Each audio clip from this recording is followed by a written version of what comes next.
Hi. Oh, I was going to say hi, this is Roger, but before we start, cats. Come on then. You nuisance.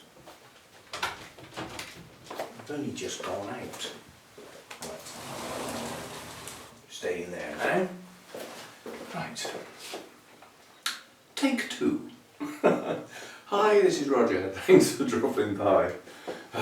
And without any more rude interruptions, Sunday chat today is going to be bits and bobs all over the place, which is where this is at the moment. It's all over the place. Orchid Society meeting yesterday, and there seems to be a common event. It could be me, but I'm treasurer, and every time Sunday morning I get everything out and the books are always out. There's always a problem. It's never straightforward. Now, part of the problem could be that there's two of us share the job, and so far the last 3 meetings I haven't been able to do the job at the beginning of the meeting because something's gone wrong with the kit, and I always get dragged up to play with the kit. So no different yesterday. It was Trey Saunders yesterday, the guy I bought the Trigonopus off of.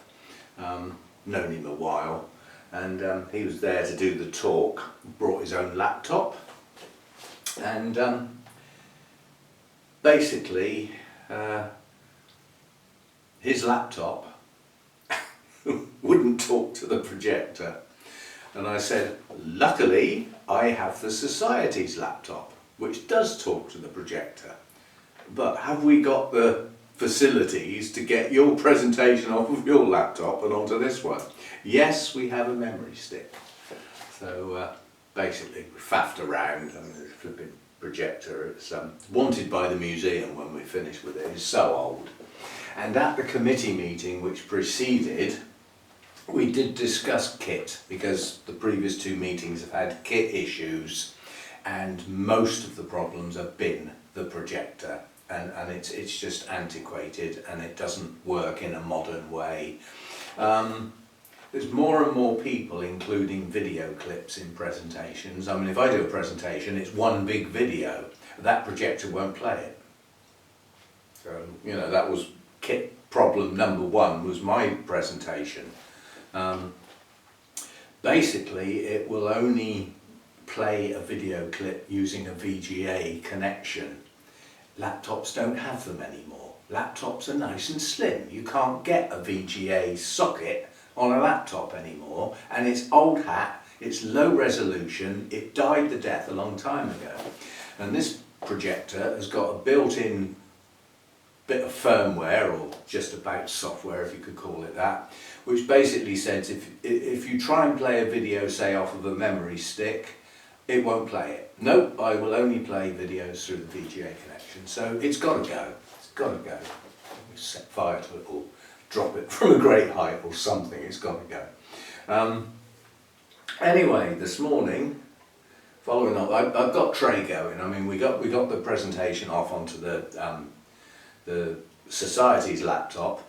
We wound it up, because you have to wind it up to get it to go. It's so old and slow. I had to bring that up to speed with Windows updates and the virus checker and everything to be able to take it into the meeting.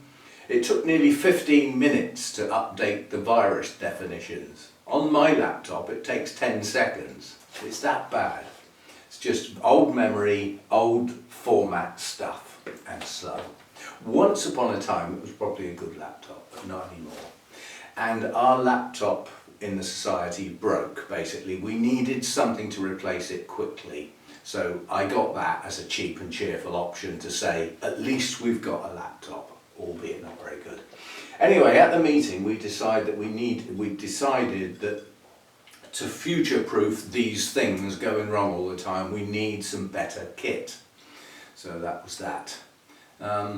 So simply, I was sitting there this morning messing about, thinking about laptops and stuff like that. And I thought, I bought a projector for when I was doing the talks at the garden clubs and horticultural societies, non-orchid society places. And rather than, you know, to de-risk it, I bought my own projector. Well, I don't do those talks anymore. I thought, well, my projector's sitting there doing nothing, collecting dust I couldn't even find it for a while. That's how bad it was. And I thought, if I donate that to the Orchid Society, on the grounds that I might, you know, if I need it, I can borrow it back again. You know, you see what I mean? That's saved us a couple of £100. We can put that towards a better laptop and get a much better laptop than we probably, I don't know how much money I would be allocated for that, but we can put quite a bit more into the laptop. So I'm waiting for a reply from Lynn, whether I can sort of go ahead along these grounds. The money saved on the projector using mine, I'll take it into the next meeting, we'll try it out, you know. And I mean, I had it running this morning, not in a darkened room, you know, it had actually got light by then. And I projected that up onto the wall in the lounge, which isn't a white screen, it's a painted wall. And I put up a projection about 5 foot by 4 foot, and it was fine. You know, it was clear, it was bright, as far as I'm concerned, it was fine. And normally it would be used in a darkened room, so it should be even better. So I think it'll project up big enough, because our screen at the hall we use isn't that big anyway. I think it is about 5 foot by 5 foot, something like that. So it should work okay, we'll try it out. And I'm waiting to get the authority to sort of I'm looking into laptops because I know I'm going to have to. And I've found a few good ones, including a couple that are special offers on at the moment. The one I got my eye on has come down from nearly £900 to less than 6. But I don't know whether they want to spend that sort of money. So not my decision. Anyway, the other bit, this flipping treasurer stuff, I haven't been to the bank for quite a while. That's a bit naughty of me because I'm storing up cash in the box. So I thought, right, we'll get it ready for banking. So I got it all out on the table, pile of £20 notes, pile of £10 notes, pile of £1 coins, like that, ready to count it up, write it down on the paying in slip and bag up the separate elements of money. I was in the middle of doing that, doing stuff on the laptop at the same time, and one of the floats was rattling stuff and a £10 note. Now I emptied it out on the table, was doing something else, and because I had all these piles of notes ready to count up, I think what happened, it's difficult to prove, I think I just put that £10 note on the pile. And then when I came to count up all the floats, this one was on, you know, and I thought, that float's supposed to be £20, I've only got 10. Where the hell's that gone then? And this was in the middle of a kerfuffle because the lady who does the catering didn't want a £20 float. She said the problem with a £20 float is at the end of the session I've got to wash up, put everything away, and I'm always last out the door, and I've got £20 to count in change to put the float back, sort of thing, and find out how much they've taken. So she said, I don't want all that, I only want a £5. Now I'm up plugging laptops in and tearing my hair out and getting all hot and sticky. So Jane, the assistant treasurer, she had a rummage around, and there's another float in there which we don't use, only it shows, for £5. And she said, well, why don't you have that one then? So I knew that took place, so I thought, well, if she had the £5 one, the other one should still have £20 in it, and it's only got 10. So I'm out by £10. Oh, it's driving me up the wall. Anyway, I'm pretty certain that what happened was, I just put that £10 in the wrong place. Difficult to prove now. I'd have to go and find the net cash for the last 4 months where I haven't banked for so long. And of course it's all in piles now.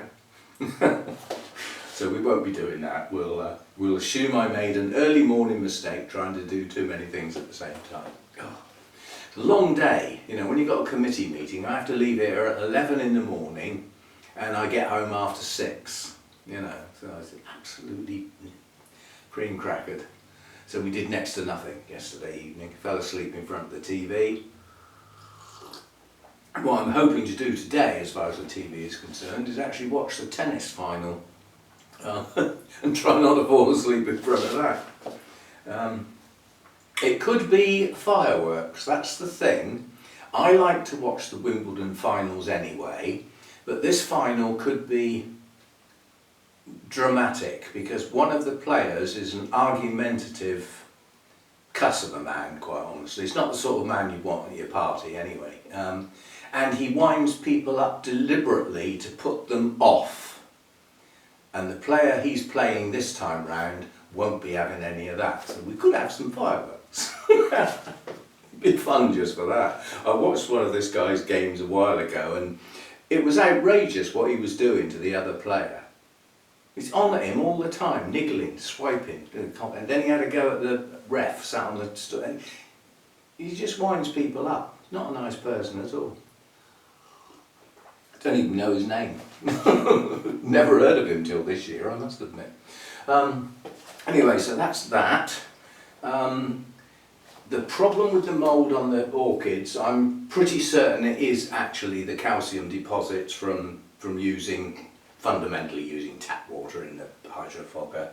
I thought I might get away with it, but I just don't think I am. So, and I think what it is the plants that seem to have it the worst are the ones that are farthest away from the hydrophoga, but that's not the point. They're the ones that are farthest away from the fan. So where the fan is stirring up the mist, once you get quite a long way away from it, the mist comes down and settles on the plants and leaves the deposits. So the header tank's been cleaned it out, flushed it out, didn't waste the water, that went on my bonsai. And I've filled it up with RO water now. And I've turned down the setting just in case it's mould, but I don't think it is. So that's what we've done, that should sort that out.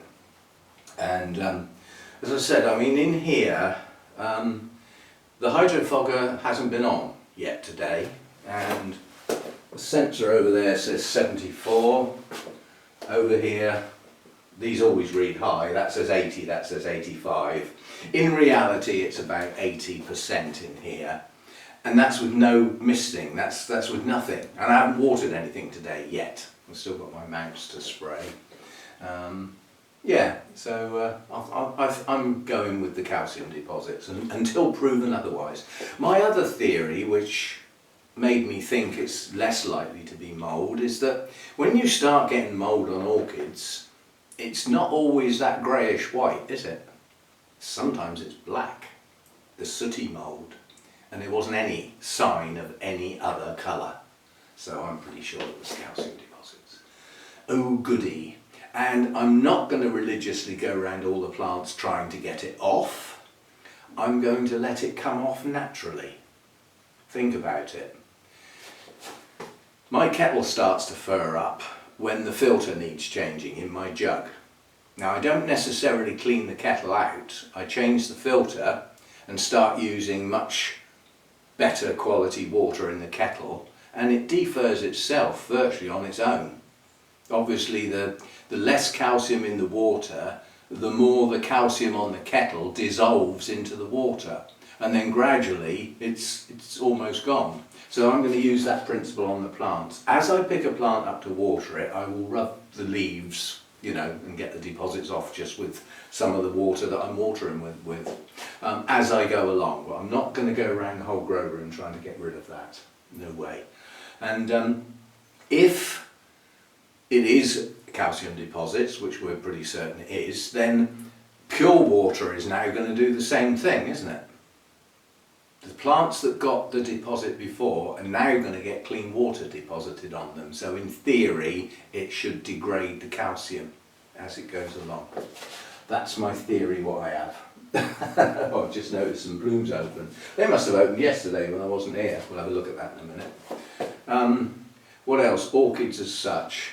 I nearly did it and then stopped because the Brexit thing suddenly kicked in and I thought I shouldn't be clearing out orchids and dumping them. I really shouldn't be doing it. But there's about a dozen orchids in here that are not performing. They're a mixture. There's a couple of mounted ones, some potted ones, and they just won't grow. And they haven't been doing that for a long, long time. And I'm thinking, why are they still here? But then they're not in the way. and a lot of the watering's done with a sprayer now. It's not, you know, it's not adding loads of time onto my workload.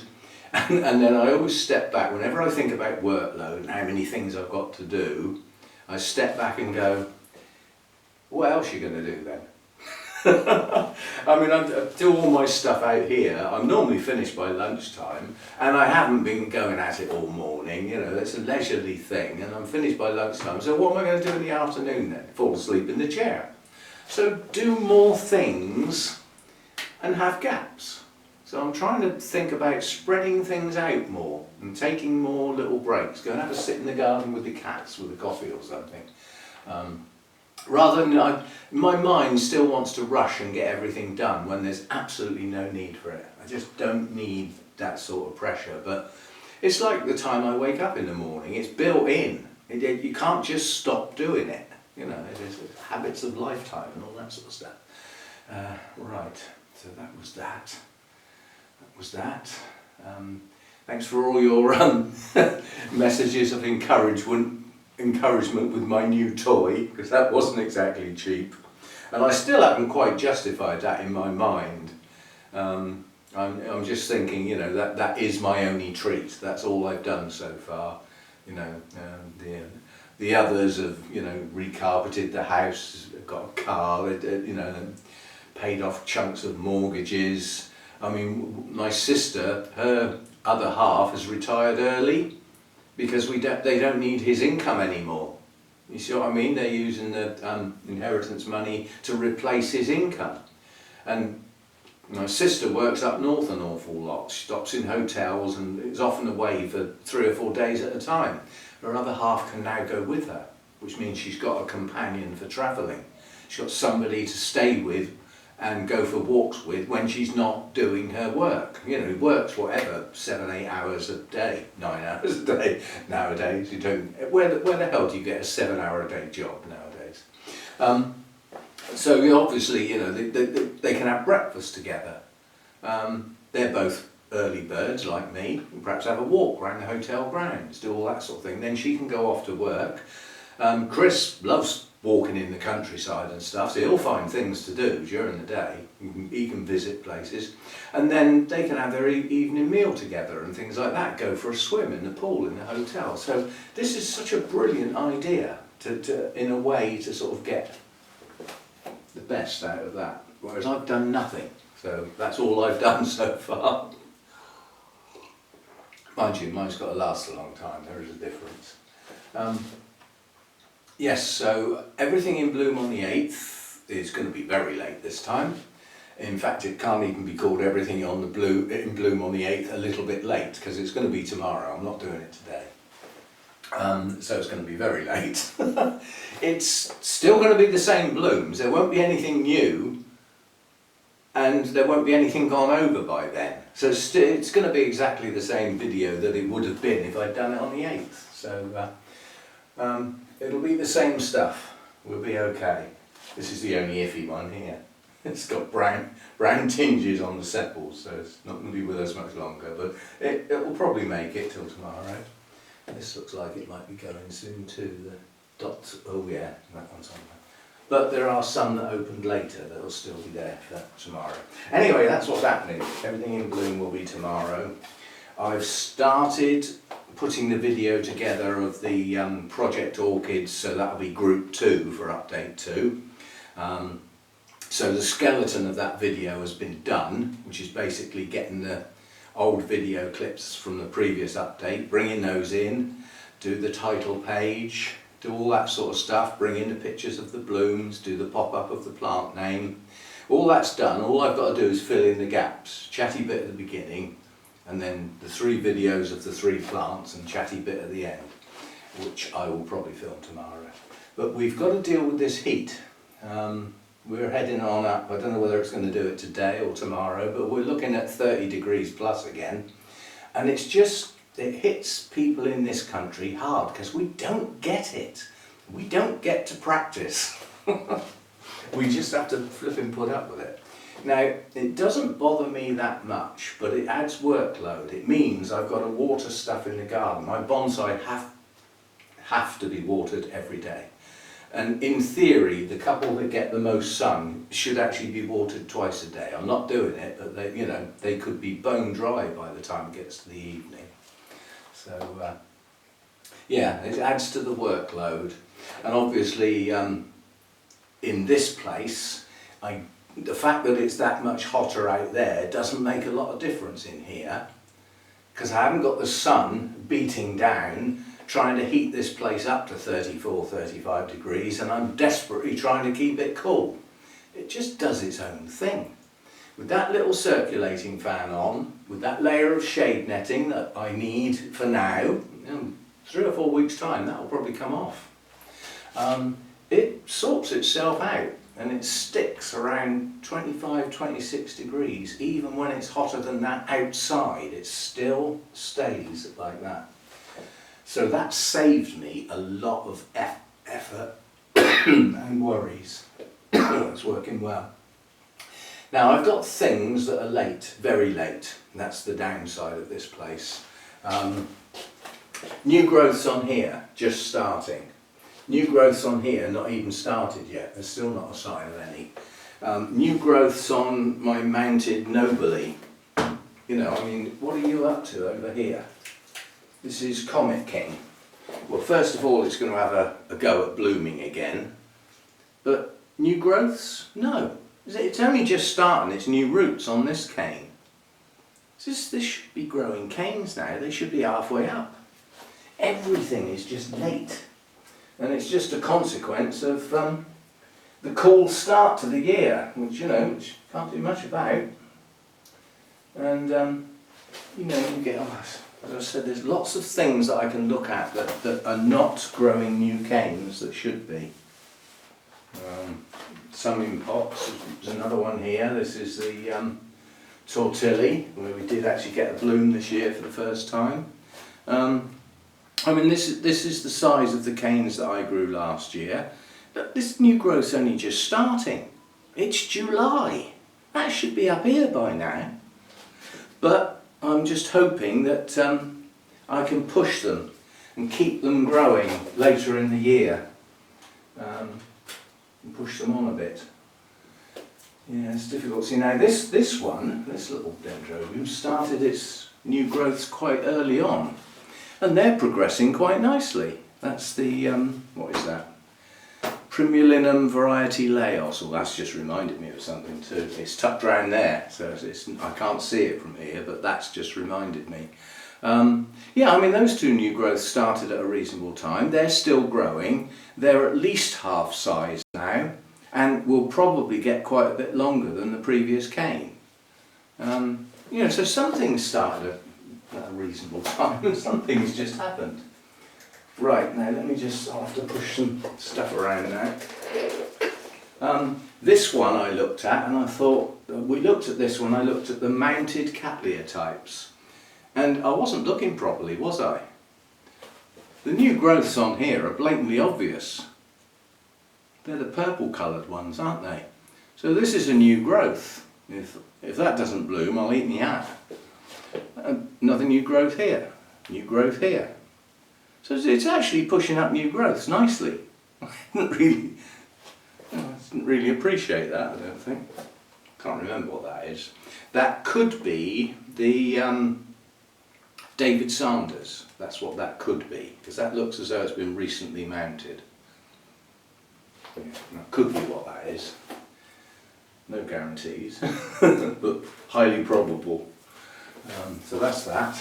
The dead leaf on there. Right, where was I going? I was going around here. I was going to have to move that anyway to get... Let's get this out first, because this is highly likely to fall over if I don't do something with this because of the sheer weight of those blooms. Now this is this strange thing.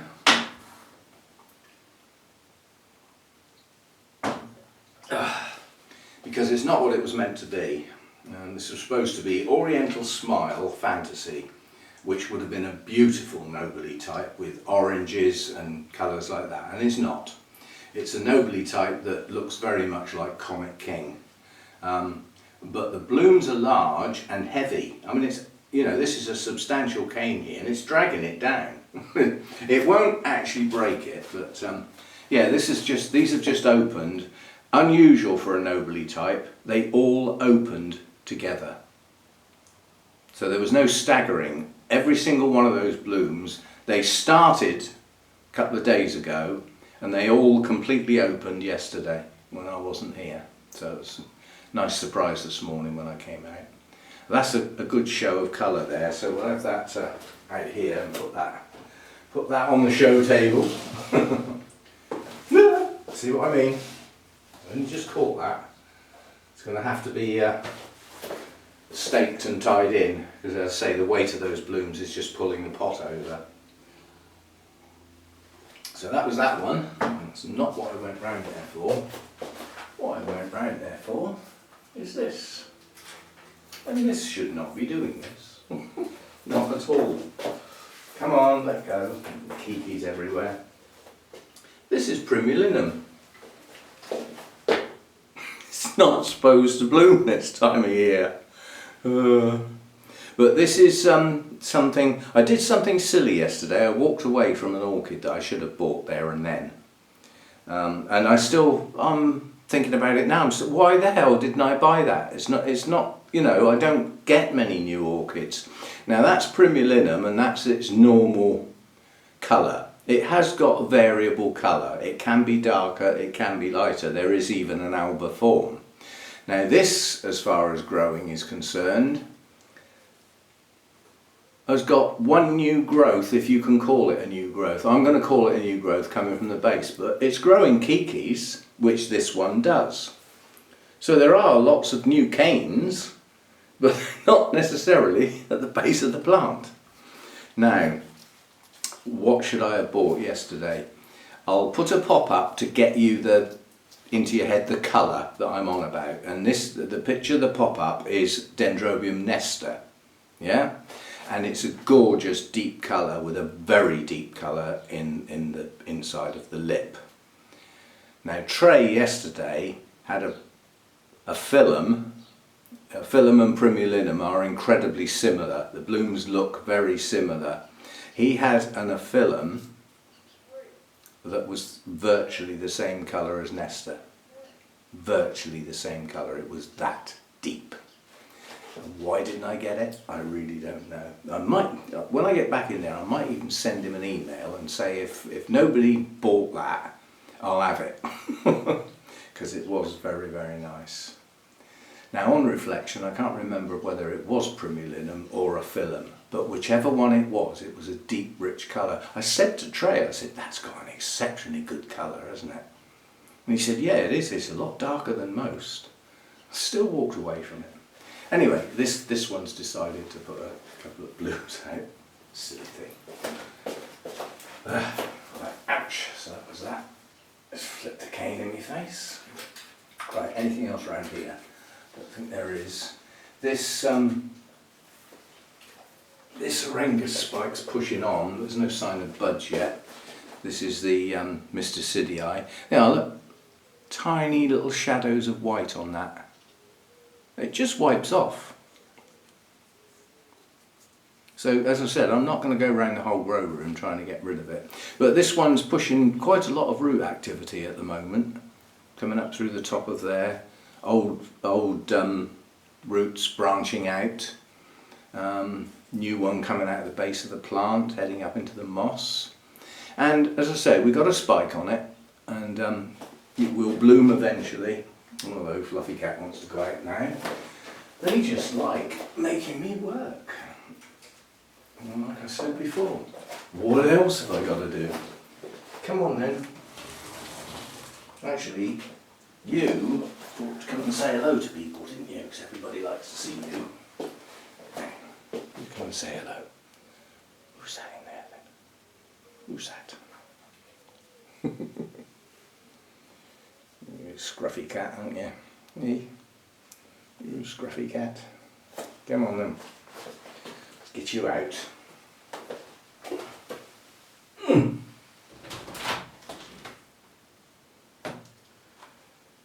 That's him done. The other one will be down in a minute. He'll want to go out as well. Flipping nuisance. Still, no cat flap. this is the best I can do. Every time they need to go out while I'm up, so any time from whatever it is, 4 o'clock till bedtime, 9 o'clock, that they want to go out, they can. And I look at it like this: every time they go out is things not being done at the end of the hallway. They're being done out there, which I prefer, obviously. Right. Yeah. So where do we get to? Yes, I think I will send Trey an email and see if he's still got that plant. I'll see if he'll send it to me. Or the trouble is, if I ask him to save it for me, when am I next going to see him? The next thing I know he will be at is the Bournemouth Orchid Society show, and after the kerfuffle and everything with, well, it was only with one of the people, I suppose, you know, and I resigned from the show. I'm not sure I want to go to the show. I mean, I'd be going as a member of the public, and I certainly wouldn't take my camera. But I'll have a chat with Lynn. I mean, Lynn will be there because she judges for them. She's joint member, and you know, I mean, I can meet up with Lynn in the cafe area and have lunch together with some of the others and everything, and then perhaps have just a quick walk around the show. But that would get me to see Trey. Their show is September, still quite a while, isn't it? I'll have a think. I might just pay the postage, get him to send it to me. That way I get it reasonably soon as well. It might even still be in flower then. We shall see. Decision not made. What else? What else? Not much else really. And quite honestly, my mind is in there. There's stuff I should be doing in there to help out with the Orchid Society. It's always like that the day after the meeting. I want my decks cleared. I want everything that is action on me finished, done and put away till next month. And next month isn't a meeting, next month is our garden party. So I will, it's at Alan and Sue's place, and Alan probably supplies on average a quarter of all the plants that go into our shows and displays at things like Malvern. It was Alan that came to the rescue, you know, when we were about to cancel because we didn't have enough plants. It's where I took my plants as a staging post round to Alan's. So I'll be able to film his greenhouses. I'll have to kick everybody out, won't I? Oh, his greenhouses are so full, you can't, like, the places you walk down, you can't just walk down one of his aisles, you've got to keep doing this, and that. You can't even walk from one end to the other, it's so full of plants. There are thousands of plants in there. I doubt if he has a clue how many he has.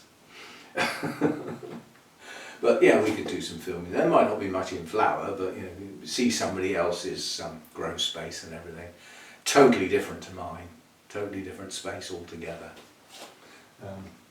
And he grows a lot of things that I don't. I mean, he's got a lot of paths and frags, for instance, which I don't grow. He's got some massive cattleyas.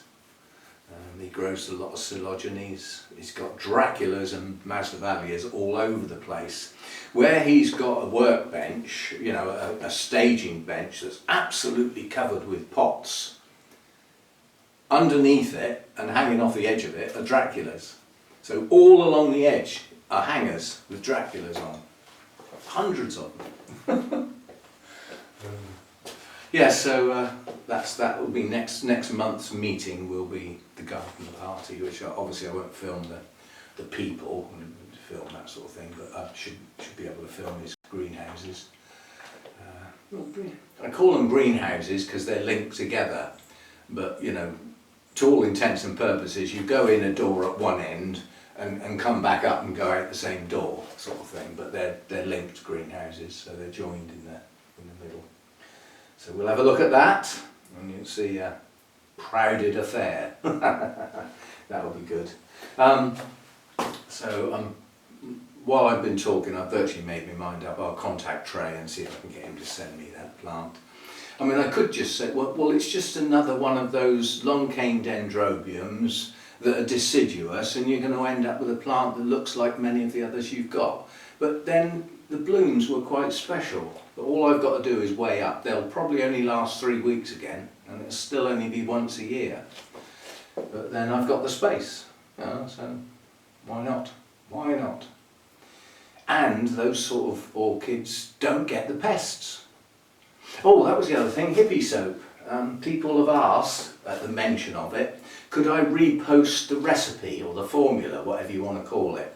I'll do that when I use it, which isn't now. But we have got the warmth in this coming week, so now would be a good time to be able to soak the plants and not have to worry about them drying off. So we'll give it a go this week, I think, and have a spray.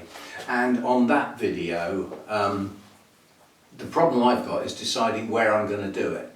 Because I don't really want to drag all the plants outside to do it out there. I mean, it's a harmless thing. It's not. It doesn't hurt plants. It doesn't hurt, you know, bees and wildlife. It's harmless stuff. That's, you know, it's natural sort of stuff. It works that way. My worry is, what will it do to the floor? If I spray it in here, plants in situ, where they are, they get sprayed, sort of thing. There's going to be some on the glass and some on the floor. Is that going to be a nuisance? Probably just make the floor look really clean. I hadn't thought of that.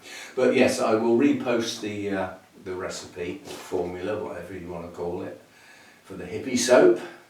I mean, it's got multi-functions because of the two different types of soaps that are in there. One of them's the peppermint Castile soap, and that's a fragrance, a smell that's pleasant to us humans and is not nice for bugs. They do not like that, so they're going to veer away from that if they're not dead already. And then there's 70% rubbing alcohol and hydrogen peroxide in that mix as well. So it's a concoction. And as I said, I have seen the video of it actually working. There and then, virtually instantaneous. Bug-infested plant, sprayed with the hippie soap, come in on a close-up, and those in the spray were dead, and those around the outside were dying, and a quick spray did them in as well. So it does work, but as I say, it's not a systemic action. It kills what it touches, so it's contact only. So if you don't get them all, what you don't get will still be there tomorrow and still breeding and multiplying, so don't expect it to be a wonder cure. It's not. It's contact. And there will be exceptions. Some will get away with it and the bugs can come back. So it's a repeat process. You want to come in again? No, he loves doing that. He stands at the door, you open the door and he turns and runs away. And if cats could smile, I know he's laughing. I know he is, little tyke. He's playing his own little game. Anyway, we haven't looked at any sort of set of plants or anything today, and I don't plan to. I think I'm just going to leave it as a chatty one today, and we'll leave it at that, I think. I suppose, you know, I mean, bearing in mind I haven't been able to grow these sorts of plants before, I'm pleased with this one. I mean, this is the one that came from Mixed Masdevallias, the Inca Prince. Now, we've got one that's going over, but we've got two out in bloom, and we've got another two coming up here. So it's going to perpetuate the blooming for some time, and there's loads of roots growing from the new growths down into the pot. And more new growths coming. So this one's just doing well. It's doing well. And very, very lightly coated with the old calcium. And that's because it's a lot closer to the fan. Somebody said I ought to check for spider mites. I do check every now and again. If you've got spider mites bad, they'll get to the point where they're producing the webbing. But if you haven't got them that bad, and there aren't that many on a particular plant, it is difficult to see them and know they're there.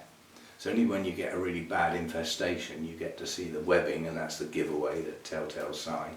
But It pays you to just have a magnifying glass handy and just have a look at the top side and the underside of some of your leaves now and again, and if there's anything moving on there, deal with them.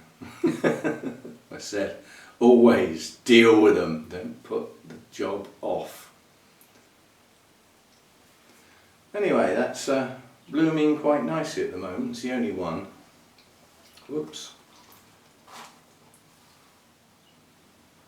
Better, a bit more upright. So there's just an odd scale on some of the leaves. They're adults, but they're just peeling straight off, so I think they're already dead. Don't seem to get any of those limpet-like adults that are well and truly entrenched like I used to. I don't seem to get them anymore, which is good. I tend to spend more time dealing with the crawler stage, the white ones, you know, the fluffy bits. But still.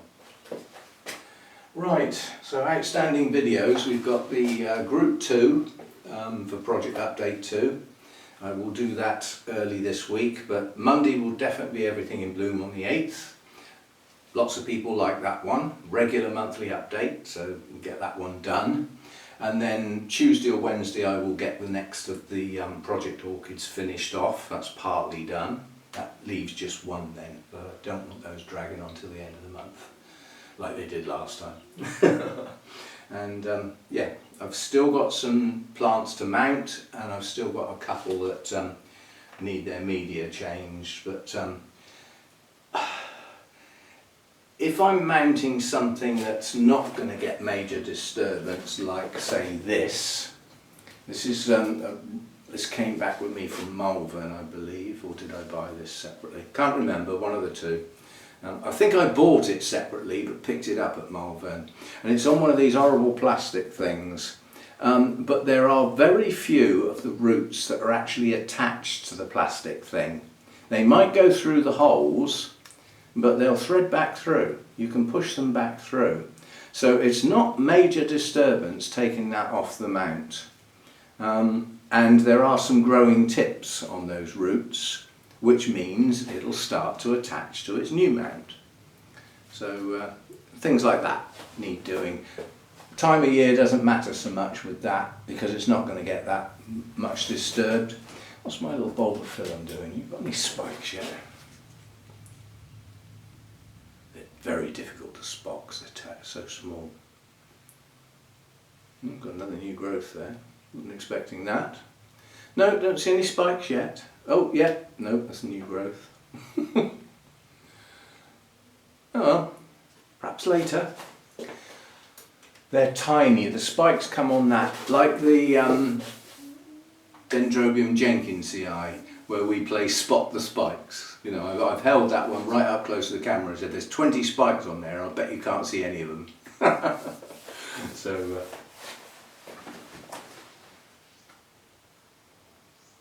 oh, it must have been a shadow of a bird flying over. It looked like something just dropped down in the garden that was quite large. What on earth that would be? A ball come over from next door or something. Don't get that here like I used to around the other place. So far so good. Right, so thanks for dropping by. All usual thank yous. Thanks to the subscribers. Not much happening on the bonsai front, on the bonsai channel, as far as new videos are concerned, because there's not much going on to film. But what I will say is the stats over there, the subscribers are up to about 730, heading towards the 1,000, which is the goal, so that's progressed okay. And the watch hours, the bit that was always going to be difficult, has reached 2,900, so nearly, it's heading towards 3,000, which is 3/4 of what I need to get up to that 4,000 mark.